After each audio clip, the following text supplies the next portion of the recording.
Everyone, आप सभी का एक बार पुनः स्वागत है। आप सभी को मालूम है अपनी मैथमेटिक्स की क्लास में 4.5 तक कंप्लीट कर चुके थे और 4.6 हमारा शेष रह गया था। आइए आज उसी टॉपिक को कंटिन्यू करते हैं और 4.6 में क्वेश्चन नंबर दोस्तों याद रखिए 1 से लेके 6 तक हमें केवल इतना बताना है कि हमारा जो समीकरण है रैखिक या लीनियर इक्वेशन वो संगत है या असंगत है, कंसिस्टेंट है या इनकंसिस्टेंट है। इसको बताने के लिए मैं क्वेश्चन नंबर फर्स्ट को ले रहा हूं। यहां पर सॉल्यूशन नंबर फर्स्ट मैं लिख रहा हूं, दिए गए रैखिक समीकरण जो कि मेरे पास दिए हुए हैं x + 2y = 2, 2x + 3y = 3। ध्यान रहे दोस्तों, इतना लिखने के बाद हम लिखेंगे समीकरण को ax = b के रूप में लिखने पर, याद रहे एक स्टैंडर्ड फॉर्म है ax = b। आप मान कुछ भी सकते हैं बट हमारे एनसीईआरटी बुक में ax = b दे के रखा है, तो हम ऐसे ही करेंगे। जहां हम a बराबर मानेंगे तो ध्यान रहे कोफिशिएंट लेना है। देखिए x का कोफिशिएंट 1 है, y का 2 है, यहाँ x का 2 है और यहाँ y का कितना है 3, तो ये हमारी a की वैल्यू हो जाएगी। ऐसे ही हम ले लेंगे x की, तो x की आपको लेना है x और y, क्योंकि यहाँ x और y की वैल्यू हमें निकालना होती है। लेकिन यहाँ पर तो केवल इतना पूछा है संगत या असंगत, तो अभी केवल x और y लिख लीजिए ऐसे। और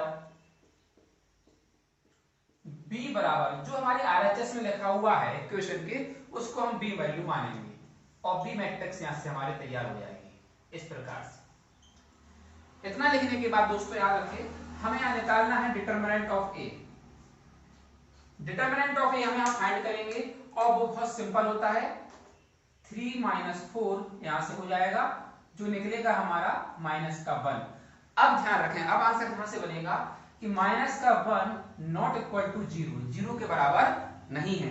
यदि हमारा डिटरमिनेंट 0 के बराबर नहीं है तो इसे बोला जाता है चूंकि यह, या ऐसे लिखेंगे चूंकि आव्यूहे,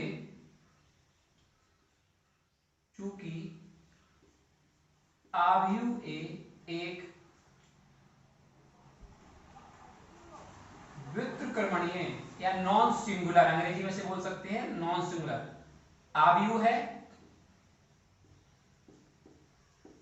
इसलिए A इनवर्स का अस्तित्व है। यदि A इनवर्स का अस्तित्व है तो हम लिखेंगे अतः समीकरण निकाय, क्वेश्चन ने पूछा था संगत होगा या असंगत होगा, तो यहां हम लिखेंगे संगत होगा या संगत है। तो याद रहे ये हुआ हमारा फर्स्ट टाइप का क्वेश्चन जहां लीनियर इक्वेशन 2 दी हो। यदि लीनियर इक्वेशन 3 दी हो तो कैसे करेंगे, आइए समझते हैं और देखते हैं। जो है मेरा 3x - y - 2z = 2, और देखिए यहां 2y से शुरू हो रहा है, हमारे पास x है ही नहीं तो इसको हम 0 मान लेंगे। इसके बाद +2y,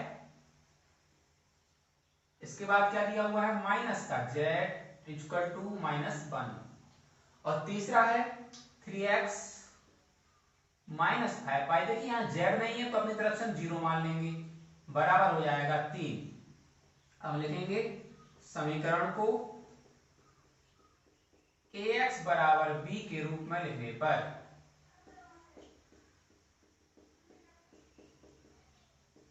यहां लिखने के बाद हम कहेंगे, जहां हम यहां वैल्यू बता देंगे कि एक फैक्टर इसका क्या हो जाएगा। देखिए यहां से 3 लिया, ध्यान से देखना है, यहां से -1 आएगा, y के पहले है, और यहां से आएगा -2, यहां से 0 आ जाएगा, यहां से 2, यहां से -1, यहाँ से कितना आएगा 3, यहाँ से -5 और यहाँ से 0, ये मिल गया हमें a। ऐसे ही हम ले लेंगे x का।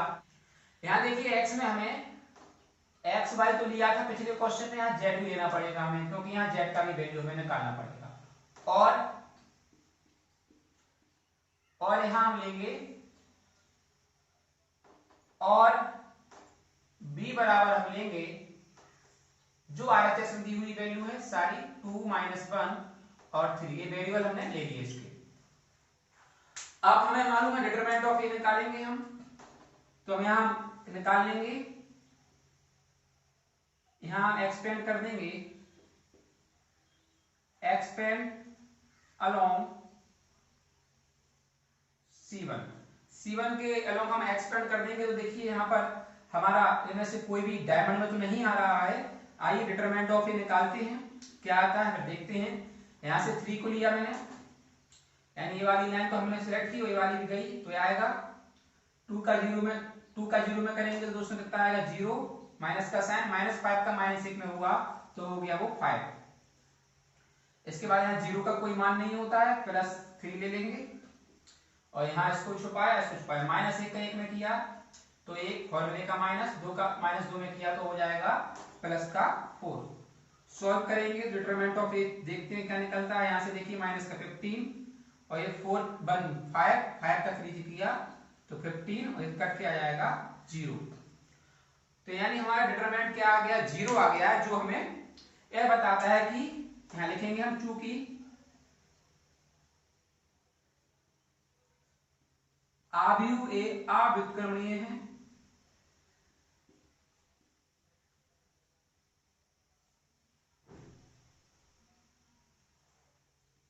इसलिए इसका अस्तित्व, इसलिए या ऐसा कह सकते, इसलिए ए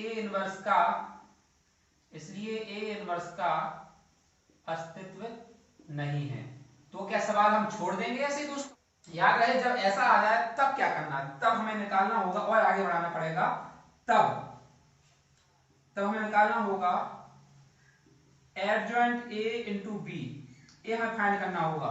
इसके लिए अगर ऐसी कंडीशन बने तो, अगर ऐसा बन रहा है तो आइए आगे बढ़ते हैं। अब एडजॉइंट ए निकालना है तो हम लिखेंगे एडजॉइंट ए निकालने के लिए हमें क्या किसकी आवश्यकता होगी? एडजॉइंट ए निकालने के लिए हमें कोफैक्टर की आवश्यकता होगी। आइए कोफैक्टर निकाल लेते हैं। तब एडजॉइंट ए बराबर इंटू बी लिख लिया, यहां कोफैक्टर। अब मैं आपको फैक्टर निकालूंगा तो कौन कौन से निकलेंगे आप सभी जानते हैं, A11, A12, A13, A21, A22, A23, A31, A32, A33। मुझे सारे निकालना पड़ेंगे कोफैक्टर, तभी मैं एडजॉइंट निकाल पाऊंगा। आइए निकालते हैं, कैसे निकलते हैं देखिए, बहुत सिंपल तरीके से बताऊंगा। A11 निकालना है, मतलब यहां पर आइए और A11 3 है, इसको छुपाइए, इसके सामने वाला छुपाइए, छिप गया। अब 2 का 0 में गुणा किया कितना आया 0 और फॉर्मूले का माइनस, और -5 का 1 में किया तो बनेगा 5। 0 - 5 बराबर निकलता है -5। तो यहां से कितना आ जाएगा, डायरेक्ट लिख दूंगा -5। आइए A12 निकालते हैं, मतलब ये वाला 0 का 0 में किया 0, फॉर्मूले का माइनस, और -1 का 3 में किया तो बनेगा -3। तो यहाँ देखिए 0, फॉर्मूले का माइनस और -3 कितना आया +3। लेकिन यहाँ पर देखिए ऑड है, आपको मालूम है कोफैक्टर निकाल रहे हो तो आप साइन बदल दोगे, +3 आ रहा हो फिर भी आपको -3 ही करना पड़ेगा। A13 निकालेंगे, देखिए यहाँ इसको छुपाया, इसको छुपाया, छिपने के बाद क्या देख रहा है 0 का इसमें हो गया पूरा 0, फॉर्मूले का माइनस, 3 का 2 में होगा 6, -6 और यहाँ -6 ही रहेगा, हो गया। इसके बाद A21 देखिए, A21 मतलब 0, यानी इसके सामने वाला पूरा और ये भी। तो देखिए -1 का 0 में किया तो 0, फॉर्मूले का माइनस, -5 का -2 में किया तो आ गया 10, और यहां से निकालेंगे तो -10। अब इसका प्लस देखिए ऑड है इसलिए हम प्लस करेंगे, क्योंकि हम कोफैक्टर निकाल रहे हैं ना कि माइनर। A22 कहां पर है, A है, तो यहाँ पर देखिए इसके सामने वाला और साथ में A दोनों छुप गए। अब मुझे दिख रहा है 3 का 0 में किया तो 0, -3 का -2 में किया तो -6, तो यहां से आएंगे +6।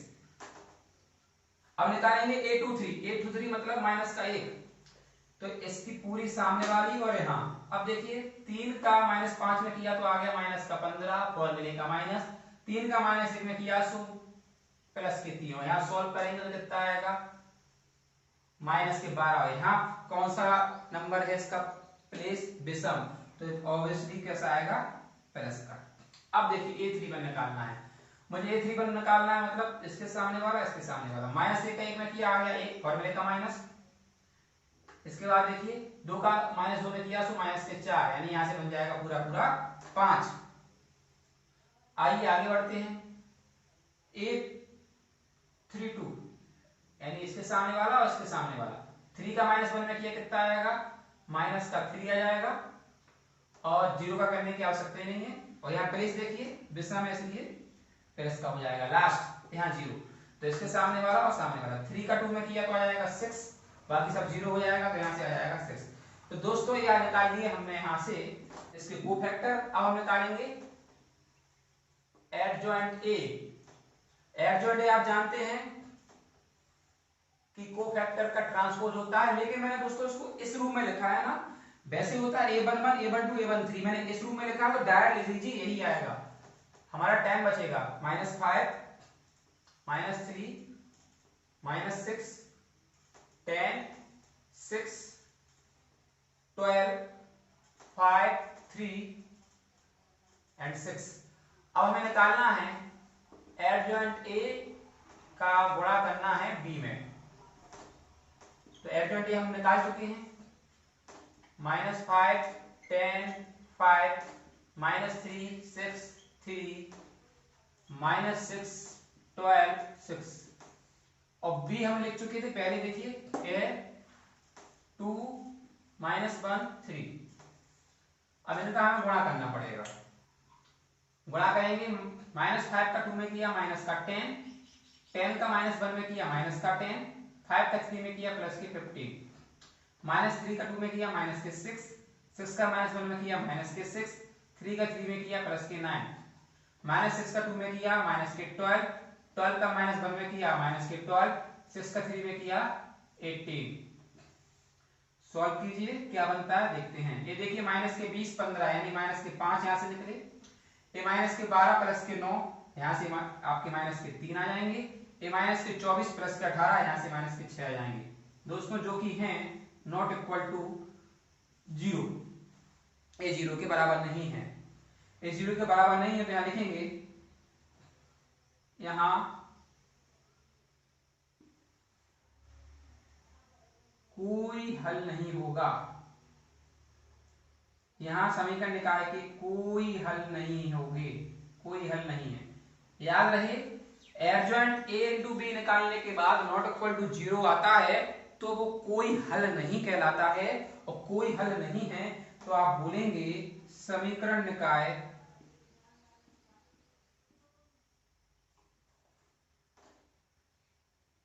असंगत हैं। तो आपका समीकरण निकाय क्या निकलेगा असंगत। यदि दोस्तों इसके बावजूद ध्यान दीजिए यहां बराबर 0 आ जाता तो फिर हमारा हल बनता यूनिक सॉल्यूशन या इनफाइनाइट सॉल्यूशन, अद्वितीय हल या बहुत सारे हल। तो वहां पर हम लिखते संगत या असंगत कुछ भी लिख सकते थे, लेकिन यहाँ पर असंगत ही आएगा। उम्मीद करता हूं प्रश्न क्रमांक 1 से लेकर 6 तक के अब आपके लिए कोई डाउट नहीं रहेगा, क्योंकि मैंने दोनों ही महत्वपूर्ण सवाल बता दिए हैं। और सबसे ज्यादा महत्वपूर्ण था वो यही था कि जब 0 आ जाए तब क्या करना है। जब 0 आ जाए दोस्तों आपको एडजॉइंट ए इंटू बी भी निकालना होगा, और एडजॉइंट ए इंटू बी के बाद नॉट इक्वल टू 0 आता है तो लिखेंगे यहाँ कोई हल नहीं है समीकरण के, इसलिए असंगत है। और अगर यहाँ भी 0 आ जाता तो आप क्या लिखते कि यहाँ पर या तो इनफाइनाइट सॉल्यूशन होंगे या यूनिक सॉल्यूशन होंगे, और फिर इनकंसिस्टेंट या कंसिस्टेंट बोथ हो सकता है। इसके बाद प्रश्न क्रमांक 7वें से लेके 16वें तक के सवालों का बेस हम आपको अगली वीडियो में प्रोवाइड करने वाले हैं। तब तक आप इस वीडियो के माध्यम से 1 से लेके 6 तक का बेस तैयार करें। यदि वीडियो अच्छा लगा तो कमेंट जरूर किया करें ताकि मेरा मनोबल बढ़े, और वीडियो देखने के लिए आपका बहुत बहुत धन्यवाद। Thank you.